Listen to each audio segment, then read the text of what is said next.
नमस्कार दोस्तों, मैं एडवोकेट प्रभाकर पांडे अपने इस यूट्यूब चैनल पे आप लोगों को स्वागत करता हूँ। पिछली वीडियो में हम लोगों ने सेक्शन 167 को समझा था। During the time of investigation जो रिमांड को जो है वो गवर्न करता है, सेक्शन 167। आज के इस वीडियो में हम जो है बात करेंगे सेक्शन 309 और सेक्शन 209 की। ये भी लॉ ऑफ रिमांड को गवर्न करते हैं। देखिए, सेक्शन 309 जो है वो जिस रिमांड को गवर्न करता है वो है पोस्ट कॉग्निजेंस स्टेज, यानी कि during the time of trial हमें मालूम है कि जो कोर्ट की प्रोसीडिंग है वो डे टू डे चलनी चाहिए, जो कि रूल है, लेकिन प्रैक्टिकली पॉसिबल नहीं होता और बीच में एडजर्नमेंट के लिए जो है पार्टीज एडजर्नमेंट के लिए ले लेती हैं। अब during the time of adjournment हम जो है उस पर्सन को, जो पर्सन आया था, हम उसको रिमांड पे भेज सकते हैं। तो ये जो रिमांड है ये during the time of trial govern होता है। लेकिन इसमें एक चीज़ ध्यान रखने वाली बात है, वो ये कि सेक्शन 309 में जो रिमांड की बात की गई है वो सिर्फ और सिर्फ जुडिशियल रिमांड की बात की गई है। मैं आपसे सेक्शन 167 और सेक्शन 309 में कुछ डिफरेंस मैं आपको बताना चाहूँगा। State versus Dawood Ibrahim Kaskar 1997 supreme court, इसमें ऑनरेबल सुप्रीम कोर्ट ने बड़े ही ब्यूटीफुली सेक्शन 309 का सबसेक्शन 2 एंड सेक्शन 167 में जो रिमांड है उसको एक्सप्लेन किया गया। इसमें ऑनरेबल सुप्रीम कोर्ट ने कहा कि जो 167 का जो रिमांड है ये प्री कॉग्निजेंस स्टेज का रिमांड है, यानी कि कॉग्निजेंस लेने के पहले का रिमांड है और ये during the time of investigation है। लेकिन जो सेक्शन 309 का सबसेक्शन 2 जिस रिमांड की बात करता है वो बात करता है पोस्ट कॉग्निजेंस स्टेज, और ये सिर्फ और सिर्फ जो है जुडिशियल रिमांड है।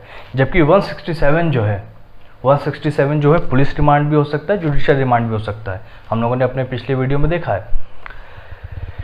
ये state versus Dawood Ibrahim Kaskar 1997 supreme court में डिस्कस किया गया था।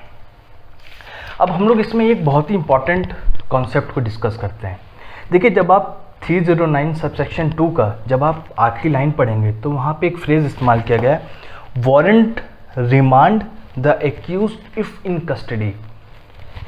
Remand the accused if in custody, ये जो फ्रेज है ये एक बहुत ही इंपॉर्टेंट फ्रेज है।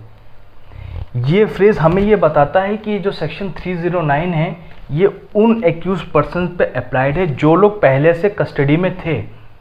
इसका मतलब अगर कोई नया पर्सन उस ऑफेंस से रिलेटेड सामने आता है तो वो सेक्शन 309 सबसेक्शन 2 से गवर्न नहीं होगा, वो सेक्शन 167 से गवर्न होगा।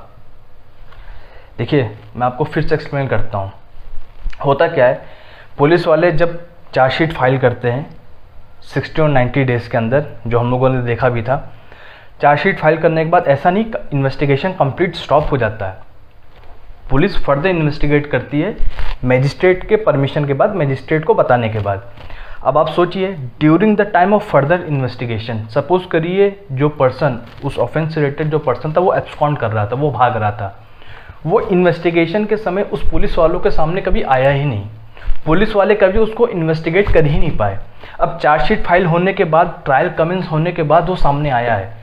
अब वो जैसे ही सामने आता है वो मजिस्ट्रेट के सामने कहता है कि साहब मैं तो ट्रायल के बीच में आया हूँ, 167 तो मुझ पर अप्लाई ही नहीं हो सकता।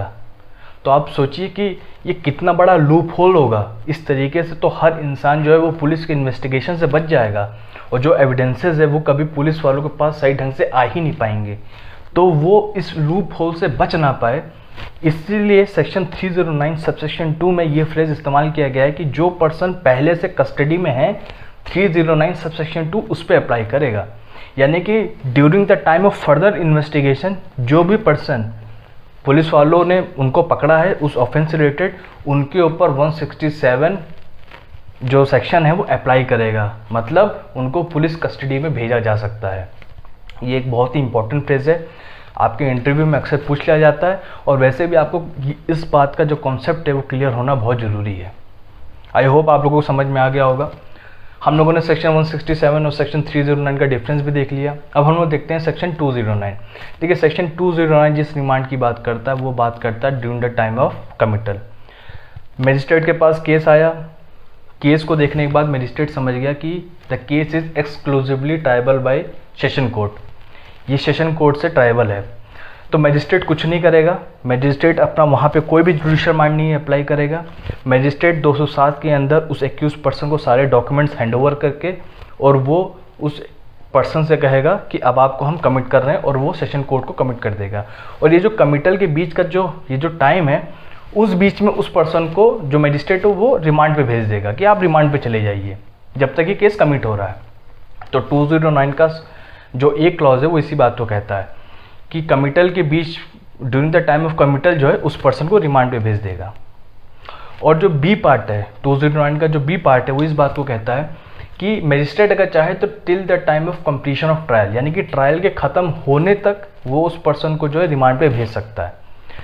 लेकिन कोई उसमें दिक्कत नहीं है, वो मजिस्ट्रेट ऐसा ऑर्डर पास कर सकता है। और जब केस कमिट हो जाएगा तो उसके बाद सेशन कोर्ट के पास वो जब केस आ जाएगा तो सेशन कोर्ट का प्रेरोगेटिव है कि वो क्या ऑर्डर पास करता है। वो चाहे तो उसको हटा करके बेल भी दे सकता है, और नहीं तो चाहे तो वो उस मजिस्ट्रेट के ऑर्डर को आगे फर्दर कंटिन्यू भी कर सकता है। तो हम लोगों ने सेक्शन 209 को भी देख लिया, सेक्शन 309 को देखा, पिछले वीडियो में सेक्शन 167 को भी देखा हम लोगों ने। तो ये जो लॉ ऑफ रिमांड है हम लोगों ने पूरा देख लिया है, इसमें और कोई चीज़ बचती नहीं है। एंड अब हम अपने नेक्स्ट वीडियो में जो है किसी नए टॉपिक को कवर करेंगे। धन्यवाद।